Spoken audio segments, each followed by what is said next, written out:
오늘 우리에게 주시는 하나님의 말씀은 요한복음 20장입니다. 요한복음 20장 24절부터 29절까지 말씀입니다. 요한복음 20장 24절부터 29절까지 제가 가진 성경으로는 신약성경 183쪽입니다.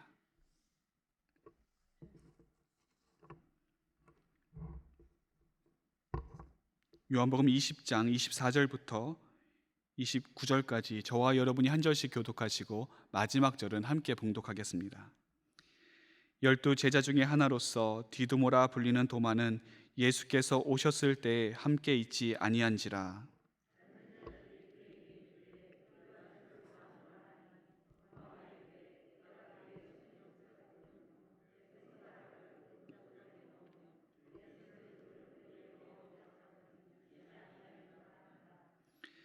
여드레를 지나서 제자들이 다시 집 안에 있을 때 도마도 함께 있고 문들이 닫혔는데 예수께서 오사 가운데 서서 이르시되 너희에게 평강이 있을지어다 하시고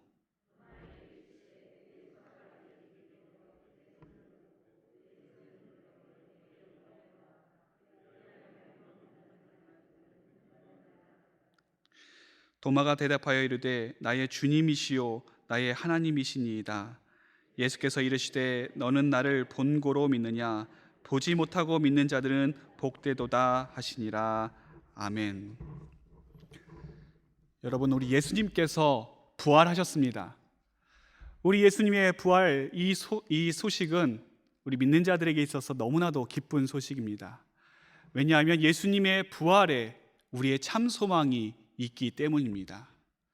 우리 기독교 교리를 이야기하면 거기에 아주 중요한 두 가지 축이 있습니다. 바로 예수님의 십자가와 부활이죠. 예수님의 십자가와 부활, 이것 빼고는 우리 기독교를 논할 수가 없습니다. 예수님의 십자가와 부활은 우리 기독교가 다른 신앙과 다른 종교와 구분되어지는 확실한 구별점을 제시해 줍니다. 왜 예수님이어야만 하는가? 십자가와 부활 때문입니다. 왜 다른 종교는 안 되는가? 왜 비슷한 유대교는 안 되고 이슬람교는 안 되고 왜 기독교여야만 하는가? 바로 그에 대한 답도 예수님의 십자가와 부활에 있습니다. 예수님의 십자가와 부활, 이것은 우리의 구원과 직접적으로 연결되어 있습니다. 예수님께서 이루신 구원 사역은 말이나 글로만 이루어진 것이 아닙니다. 예수님께서 이루신 놀라운 이 구원 사역의 중심에는 바로 십자가와 부활이 있습니다. 사람을 고치시고 죽은 자를 살리시고 또 귀신을 쫓아내신 그 기적으로 우리의 구원을 이루신 것이 아닙니다. 회당장 야이로의 딸을 살리시고 죽어 이미 나흘이나 지난 그 나사로를 살리신 그 표적으로 우리의 구원을 이루신 것이 아닙니다. 우리의 구원은 오직 예수님의 십자가 그리고 그 부활로 이루신 것입니다. 그러므로 이 예수님의 십자가와 부활 사건이 없었다고 한다면 예수님께서 공생의 기간 이루신 모든 것들은 그렇게 큰 의미로 다가오지 않을 것입니다. 병자들을 고쳐주시고 좋은 말씀 들려주시고 또 귀신들이 그 앞에서 벌벌 떨고 수천 수만의 사람들을 먹이시면 뭐합니까? 예수님께서 십자가에 죽으시고 부활하심이 없었다고 한다면 그 사건은 단지 그 당시 사건으로 머물 뿐입니다. 예수님의 공생애를 보면서 예수님의 사역을 보면서 이렇게 훌륭한 분이 계셨구나, 이렇게 위대한 분이 계셨구나, 우리도 그 예수님의 말씀 따라서 다른 어려운 사람들 도와주고 착하게 살아야겠다, 훌륭한 사람이 되어야겠다, 이 정도로 그칠 뿐입니다. 그런데 만일 그 정도로 그치는 것이 끝이라고 한다면, 그것이 나라고 한다면 우리는 굳이 예수님을 믿을 필요가 없습니다. 다른 종교에도 얼마든지 이 기적과 같은 이야기들이 있고, 다른 종교에도 얼마든지 사랑을 나누는 이야기들이 있고, 다른 종교에도 얼마든지 좋은 말씀이 있기 때문입니다. 다른 종교도 얼마든지 있는 것들을 왜 우리가 예수 그리스도를 믿어야 되는 것입니까? 우리가 예수 그리스도를 믿어야 되는 한 가지 유일한 중요한 사건이 있다라고 한다면, 핵심이 있다라고 한다면 그것은 십자가와 부활입니다. 우리 예수님께서 십자가에 달려 돌아가셨고 그 죽음에 머물러 계신 것이 아니라 사흘 만에 다시 살아나셨습니다. 우리는 그 십자가와 부활을 믿는 믿음으로 살아가는 것이죠. 우리가 예수님을 믿고 기독교를 나의 신앙으로 받아들인다라고 하는 것은 그 예수님의 십자가와 부활을 내가 믿고 그것을 나의 신앙으로 받아들인다라고 하는 의미를 가지고 있습니다. 요한복음 20장, 오늘 우리가 읽은 본문을 보면 이 특별히 요한복음 20장에는 예수님의 부활 사건을 경험한 4가지 에피소드가 나오고 있습니다. 첫 번째는 이제 막달라 마리아가 혼자 무덤에 찾아가서 무덤이 비어 있는 것을 보게 됩니다. 그리고 제자들에게 와서 특별히 요한과 베드로에게 그 사실을 알리는데, 요한과 베드로는 그 이야기를 듣고 예수님의 무덤으로 찾아갑니다. 그리고 빈 무덤을 확인을 하고 자신들의 집으로 돌아갔다라고 기록하고 있습니다. 두 번째 에피소드는 이제 베드로와 요한이 집으로 돌아갔는데 그 자리에 막달라 마리아는 계속 있었습니다. 그때 예수님께서 찾아오시죠. 막달라 마리아는 처음에 이 예수님이 예수님인지 모르고 동산지기인 줄 알았습니다. 그래서 예수님의 시신이 어디 있는지 알려주시면 제가 찾아가겠습니다, 그렇게 간청을 하죠. 예수님께서는 막달라 마리아의 이름을 부르시면서 자신을 보여주셨습니다. 그때서야 마리아는 예수님께서 부활하신 것을 알게 되고, 예수님께서는 이 마리아에게, 다른 제자들에게 가서 예수님이 부활하셨다라고 하는 이 소식을 알리도록 말씀하셨습니다. 세 번째 에피소드는 이제 제자들이 모여있는 그 자리에 예수님께서 찾아오셨습니다. 그리고 손과 옆구리를 보여주시면서 예수님께서 친히 부활하셨음을 증명해 주셨습니다. 그 후에 이제 4번째 에피소드가 나오는데 그것이 바로 오늘 우리가 읽은 본문의 내용입니다. 이 4번째 에피소드는 특별히 도마를 위해서 초점이 맞춰져 있는 것을 볼 수가 있습니다. 이 이후에 21장에 보시면 베드로를 위한 말씀이 주어지는데, 이 20장 후반절에는 도마를 위해서 특별히 예수님께서 도마를 찾아오신 그 내용이 기록되고 있었습니다. 도마는 이전에 예수님께서 3번째 에피소드에 나타나셨을 때 그 제자들의 무리에 함께 있지 않았습니다. 무슨 일이 있었던지 우리는 알 수 없지만 도마는 그 자리에 없었기 때문에 제자들이 하는 말을 믿을 수가 없었습니다. 그런 도마에게 예수님께서 찾아오신 것이, 그래서 예수님의 부활을 알려주신 것이 오늘 우리가 보고 있는 이 본문의 내용인 것이죠. 그런데 여러분, 도마가 처음부터 예수님의 부활을 믿지 못했던 것이 특별히 그가 의심이 많았기 때문입니까? 우리는 이 본문의 내용 때문에 이 도마에 대한 별명이 하나 붙여져 있죠. 의심 많은 도마. 그래서 우리는 늘 도마를 생각할 때 의심 많은 사람, 그렇게 떠올리기가 쉽습니다. 근데 정말 이 도마가 의심이 많아서 늘 의심하고 다른 사람 믿지 못하는 그런 이상한 성격을 가지고 있어서 도마가 예수님의 부활을 믿지 못했던 것일까요? 그가 특별히 남들보다 믿음이 약했기 때문입니까? 아닙니다. 오히려 그는 그 누구보다도 합리적이고 이성적인 사람이었습니다. 여러분, 한번 생각해 보십시오. 누군가 살아났다, 누군가 죽었는데 다시 살아났다라고 하는 그 사실을 내가 모르는 사람도 아니고 잘 아는 사람이 그렇게 살아났다라고 하는 이야기를 내가 듣는데, 그 이야기를 무조건 100% 내가 직접 보지도 않고 경험하지도 않고 그것을 믿는 게 오히려 더 이상한 것 아니겠습니까? 여러분 주변에 잘 아는 분이 돌아가셨는데 주변 사람들이 이야기하기를 3일 만에 그가 살아나셨다, 이런 이야기를 하는 겁니다. 그럼 그 이야기를 듣고 그렇구나, 그분이 살아나셨구나, 100% 믿을 수 있는 사람이 누가 있겠습니까? 아마 우리는 아무도 못 믿을 거예요. 에이, 그런 일이 어디 있어? 사람이 어떻게 죽었다가 다시 살아나? 그런 일이 있을 수가 없어. 대부분 그 사실을 부인할 것입니다. 그러므로 도마가 예수님의 부활을 믿지 못했던 이유는 그가 뭐 이상한 성격이어서, 또 그가 믿음이 부족해서 그랬기 때문이 아니라 누구보다도 그가 이성적인 사람이었기 때문에, 지극히 그가 합리적인 사람이었기 때문에, 또한 그는 지극히 인간적인 사람이었기 때문에 그는 예수님의 부활을 믿지 못했던 것입니다. 우리가 어떤 사건을 받아들이는 데는 두 가지 방식이 있습니다. 첫 번째는 그 사건에 대해서 그것을 직접 보고 목격하는 것입니다. 내가 직접 보고 내가 직접 목격했기 때문에 그 사건에는 힘이 있습니다. 내가 봤다, 내가 들었다, 내가 직접 경험했다. 다른 사람들 앞에서 당당하게 이야기할 수 있고 오랫동안 기억에 남는 그런 파워가 있는 것이죠.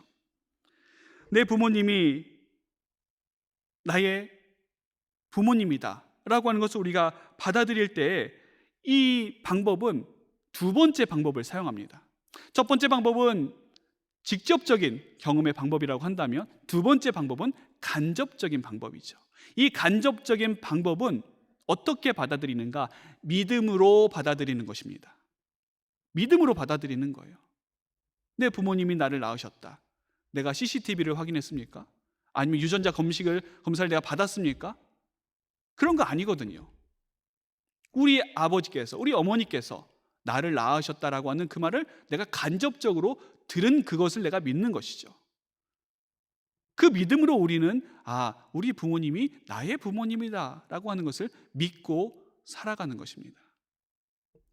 이렇게 이 간접적인 믿음, 그리고 간접적으로 받아들인다라고 하는 것은 매우 사람들에게 있어서 익숙한 방식입니다. 이게 뭐 유별난 방식, 특별한 방식이 아닙니다. 예를 들어서 이제 많은 분들이 신용카드를 사용하시는데요, 이 신용카드 보시면 어떤 값을 지불할 때 요즘은 현금보다도 이 카드를 많이 사용하지 않습니까? 근데 이 카드를 사용하는 데 있어서 처음에는 많은 사람들이 좀 이게 정말 카드가 될까? 그것에 대한 의심이 있었지만 지금은 그런 의심하는 사람이 없습니다. 물건을 사고 나서 그 카드를 내가 긁으면 나에게 보여지는 것, 나에게 경험되는 것은 무엇입니까? 그 영수증에 나오는 숫자, 그리고 내가 사인한 사인뿐입니다. 정말 여기 이 카드로 계산을 하면 내 계좌에 있는 현금이 정말 이 가게로 오는지, 그것을 우리는 두 눈으로 확인할 수가 없는 것이죠. 카드 회사에 전화해서 정말 갔냐고 이렇게 일일이 확인하는 사람도 없습니다. 카드를 사용한 사람이건 아니면 그 가게의 주인이건 그냥 믿는 거죠. 이것이 믿음으로 어떠한 사건을 받아들이는 방식입니다. 그런데 이 간접적인 믿음이라고 하는 간접적인 방식에는 약점이 하나 있습니다. 그 약점이 뭐냐면, 이 방식을 받아들이는 데 있어서, 이 방식이 정착되는 데 있어서 거부감이라고 하는 저항이 있기 마련이다라고 하는 것입니다. 신용카드도 처음부터 모든 사람들이 사용하지 않았습니다. 소수의 사람들만 사용했죠. 대다수는 현금을 사용했습니다. 근데 지금은 어떻습니까? 처음에는 이 신용카드 사용하는 데 있어서 거부감이 있었고 저항감이 있었지만 지금은 아마 거의 없으실 겁니다. 현금보다도 카드가 편하죠. 처음에는 어떠한 사건을 받아들이는데 저항이 있고 또 거부감이 있지만 그것이 익숙해지면 모든 사람들에게 그냥 자연스럽게 받아들여지는 것이 이 믿음으로 경험되어지는 간접적인 방식이라고 하는 것입니다. 그래도 이 신용카드는 사람들이 이성적이고 합리적인 틀 안에 있기 때문에 그나마 사람들에게 받아들여지는 것이 쉽습니다. 하지만 어떤 사건이 사람들의 이성을 뛰어넘고 어떤 사람들의 논리를 초월하는 그런 사건에 대해서는 여전히 거부감이 있고 여전히 저항감이 있습니다. 그것이 바로 예수님의 부활 사건인 것이죠. 많은 분들이 예수님의 십자가에 대해서는 믿습니다. 예수님의 십자가, 우리를 위해 십자가에 달려 돌아가신 그 죽음 사건에 대해서는 크게 이견이 없습니다. 그러셨죠. 우리를 위해서 십자가에 달려 돌아가셨죠. 그거에 대해서는 이야기하는데 오히려 이 부활에 대해서는 의심하고 저항을 하는 사람들이 있습니다. 제가 예전에 이제 세례 교육을 할 때에 세례의 의미를 알려드린 적이 있습니다. 세례는 여러 가지 의미가 있는데 그 중에 중요한 것이 바로 우리가 예수 그리스도의 죽으심과 부활하심에 참여한다라고 하는 의미가 있습니다. 예수님의 죽으심, 예수님의 부활하심, 그것이 예수님의 사건으로 끝나는 것이 아니라 나 또한 예수님을 믿음으로 세례를 받음으로 그 놀라운 사건에 참여하는 자가 된다라고 하는 의미가 이 세례에 담긴 중요한 의미 중에 하나인 것이죠. 그것을 교육하면서 거기에 있는 분들에게 제가 여쭤봤습니다. 예수님께서 당신을 위해, 여러분을 위해 십자가에 달려 돌아가시고 또 사흘 만에 다시 부활하셨다는 이 귀한 사실을 여러분 믿으십니까? 여러분 믿으십니까? 그런데 사람들이 이제 이야기를 하는 겁니다. 예, 믿습니다. 믿습니다. 제가 한 사람 한 사람씩 물어봤거든요. 근데 그 중에 한 분이 이렇게 대답을 하는 겁니다. 예수님의 십자가 사건은 알겠는데 부활은 잘 모르겠습니다. 그래서 제가 이렇게 말씀을 드렸죠. 아는 것도 중요하지만 아는 것보다 더 중요한 것은 믿는 것입니다. 제가 다시 여쭤볼게요. 예수님의 십자가, 예수님의 십자가의 죽음과 또 부활하신 이 사건을 믿으십니까? 그랬더니 그분이 곰곰이 생각하시더니 이렇게 대답을 하셨습니다. 예수님의 십자가 사건은 믿습니다.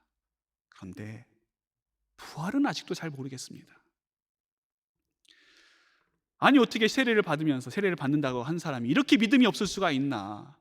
어떻게 예수님의 십자가를 믿고 부활은 안 믿을 수가 있나? 그렇게 생각하는 분들이 계실지 모르겠지만 저는 그 이야기를 듣고서 이분 참 정직한 분이다 그런 생각을 했습니다. 아니 혼자 있는 것도 아니고 다른 사람들 있는 앞에서 그렇게 잘 모르겠습니다.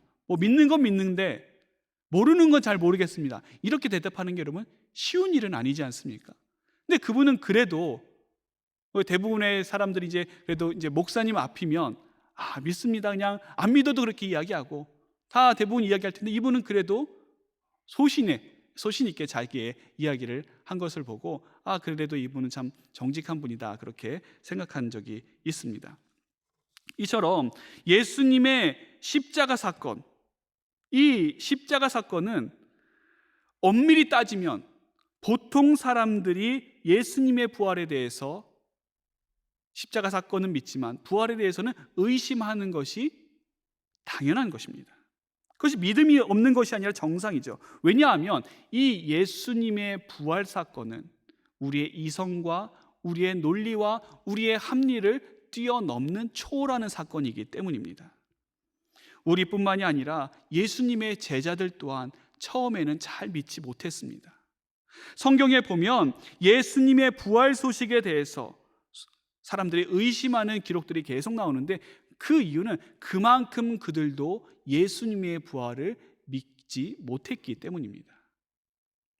심지어 예수님과 함께 3년 반 동안 함께 생활했던 예수님의 말씀을 듣고 또 예수님께서 십자가에 달려 돌아가시고 부활하실 것이라고 하는 그 말씀을 직접 들은 제자들도 예수님의 부활을 믿지 못했습니다. 그만큼 이 부활 사건이 믿기가 어려운 사건인데 지금 2000년이 지난 우리에게 이것을 믿으라고 한다면 그것을 어떻게 믿을 수가 있겠습니까? 예수님의 십자가도 그렇지만 부활 사건은 더더욱 우리가 믿음으로 받아들일 사건입니다. 우리가 부활을 직접 경험할 수는 없죠. 우리가 부활을 직접 경험한다라고 한다면 그때는 이미 늦은 때입니다. 왜냐하면 그때는 마지막 때일 것이기 때문인 것이죠. 복음서들은 예수님의 부활 사건에 대해서 어떠한 목격이나 또한 직접적인 경험의 문제가 아니라 처음부터 이 부활 사건은 믿음의 문제였음을 우리에게 말씀해 주고 있습니다. 예수님의 부활을 목격한 여인들이 그 사실을 전했을 때에 제자들은 믿지 못했습니다. 예수님의 부활 사건을 경험한 제자들이 그 자리에 없었던 도마에게 이야기했을 때에도 도마는 믿지 못했습니다. 이렇게 성경은 계속해서 사람들이 부활을 믿는데 실패하는 모습을 보여줍니다. 그 이유는, 그들이 실패하는 그 이유는 부활을 믿으려고 했던 것이 아니라 부활을 목격하려고, 부활을 확인하려고 했기 때문인 것이죠. 여러분, 보고 직접 경험하는 것은 믿음이 아니죠. 그것은 확인입니다. 예수님의 부활을 확인의 문제로 접근하면 매우 제한적일 수밖에 없습니다. 예수님의 부활을 누구까지 확인시켜줘야 됩니까? 어디까지 예수님의 부활을 확인시켜줘야 되는 것입니까? 이건 끝도 없는 문제입니다. 그렇기 때문에 이 문제는 우리가 직접 보고 우리가 경험해서 이 사건을 받아들이는 것이 아니라 믿음으로 이 부활 사건을 받아들이는 것입니다. 부활은 보고 확인으로가 아니라 믿는 마음으로 받아들이는 것이죠. 그렇기 때문에 예수님께서 도마에게 찾아가셔서 오늘 27절에 말씀하시기를 내 손가락을 이리 내밀어 내 손을 보고 내 손을 내밀어 내 옆구리에 넣어보라. 다른 말로 확인해보라. 이렇게 말씀하십니다. 그리고 거기에 그치는 것이 아니라 뭐라고 말씀하십니까? 그 뒤에 그리하여 믿음 없는 자가 되지 말고 믿는 자가 되라. 우리 주님의 방점은 바로 여기에 있는 것입니다. 확인하는 믿음에 그치는 것이 아니라 믿는 믿음으로 나아가라. 하나님 보여주시면 믿겠습니다. 경험시켜주시면 믿겠습니다. 체험시켜주시면 믿겠습니다. 물론 그 믿음도 귀한 믿음이지만 우리 주님께서 원하시는 믿음은 보고 믿는 것이 아니라 보지 않고 믿는 그 믿음으로 나아가는 것이 우리 주님께서 원하시는 믿음인 것이죠. 예수님께서 도마에게 원하셨던 것, 그것은 예수님의 부활을 확인하는 자에 그치는 것이 아니라 예수님의 부활을 믿는 자가 되는 것, 그것이었습니다. 그렇다면 여러분은 예수님의 부활을 확인하는 자입니까? 아니면 그 부활을 믿는 자들입니까? 성경에는 예수님의 부활 사건을 경험하는 세 가지 부류의 사람들이 나옵니다. 첫 번째 사람들은 예수님의 부활을 알고도 믿지 않는 사람들입니다. 대제사장들과 또 바리새인들, 서기관들이 바로 여기에 속하는 사람들이죠. 두 번째 사람들은 예수님의 부활 사건을 보고 나서 그제서야 믿는 사람들입니다. 여인들과 또 그 예수님의 부활을 경험했던 제자들이 바로 여기에 속하는 자들이죠. 그리고 마지막 세 번째는 어떤 사람들인가?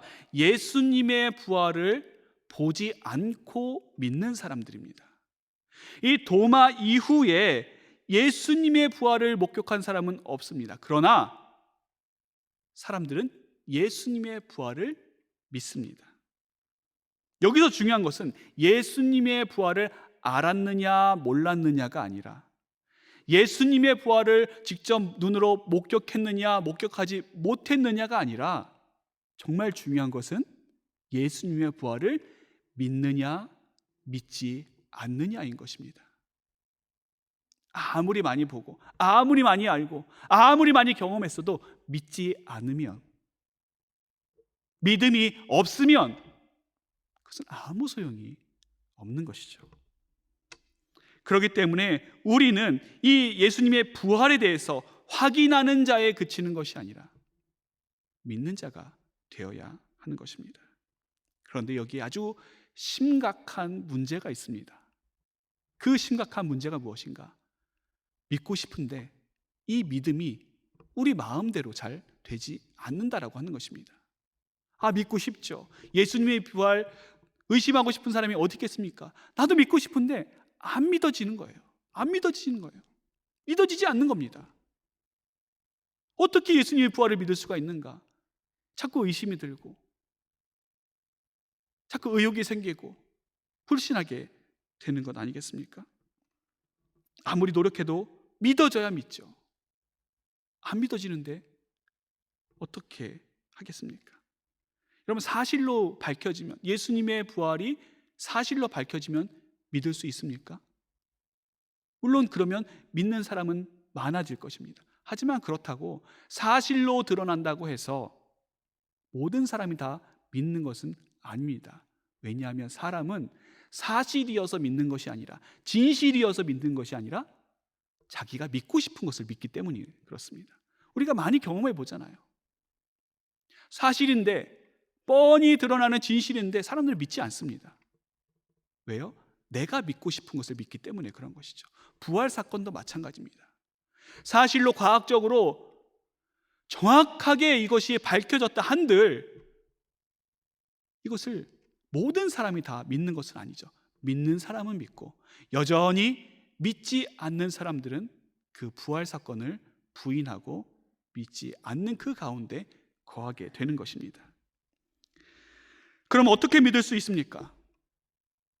우리가 어떻게 예수 그리스도의 이 부활, 우리의 상식을 뛰어넘고 우리의 이성을 초월하고 우리의 합리를 뛰어넘는 이 놀라운 사건을 우리가 어떻게 믿을 수가 있습니까? 그 방법은 오직 하나님의 은혜로 말미암아 가능한 것입니다. 예수님께서 우리에게 믿을 수 있는 은혜를 주십니다.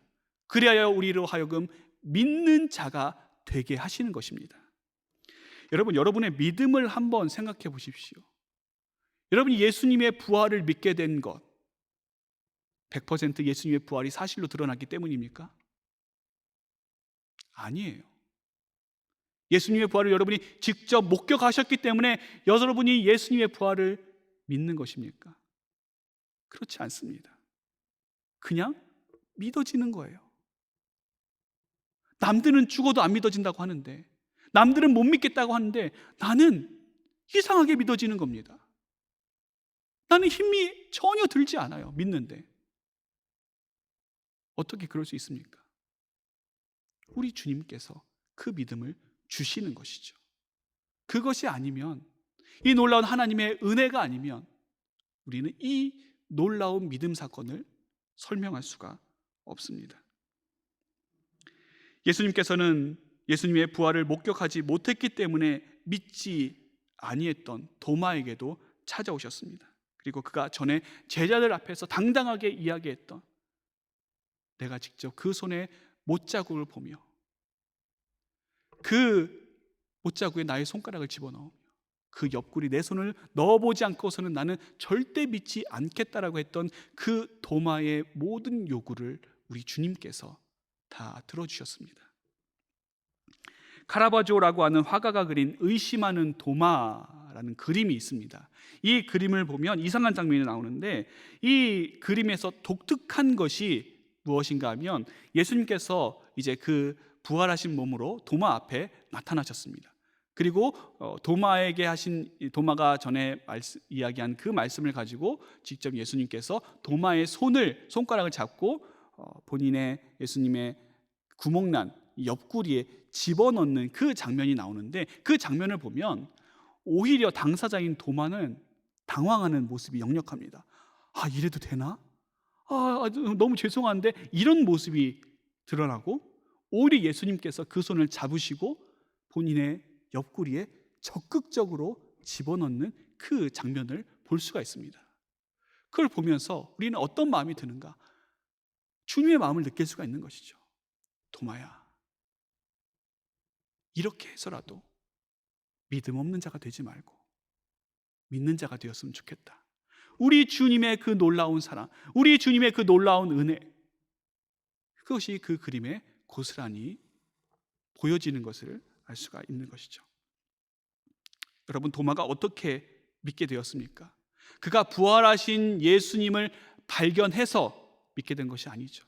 그가 예수님의 부활을 연구하고 또 공부하고 또 노력해서 믿게 된 것이 아니라 부활하신 주님께서 도마를 찾아오셨습니다. 그리고 도마로 하여금 그 부활을 믿게 하신 것이죠. 히브리서 12장 2절은 이렇게 말씀합니다. 믿음의 주요 또 온전하게 하시는 이인 예수를 바라보자. 여기서 말씀하는 믿음의 주라고 하는 것은 원어적인 의미로 보면 믿음의 창조자, 믿음의 창시자라고 하는 의미를 가지고 있습니다. 또 온전하게 하신다라고 하는 의미는 완성하신다라고 하는 뜻을 가지고 있습니다. 그렇기 때문에 이 말씀은 예수님에 대해서 말씀하는 내용인데, 예수님이 어떤 분이신가? 예수님은 믿음의 창조자, 믿음의 창시자, 믿음의 주관자이실 뿐만이 아니라 믿음을 완성시켜 주시는, 믿음을 온전하게 해주시는 그분이심을 우리에게 말씀해 주고 있는 것입니다. 예수님은 시간에 대해서만 알파와 오메가가 아니시라 믿음에 대해서도 알파와 오메가 되십니다. 믿음에 대해서도 처음과 나중 되시는 분이 우리 예수님이신 것입니다.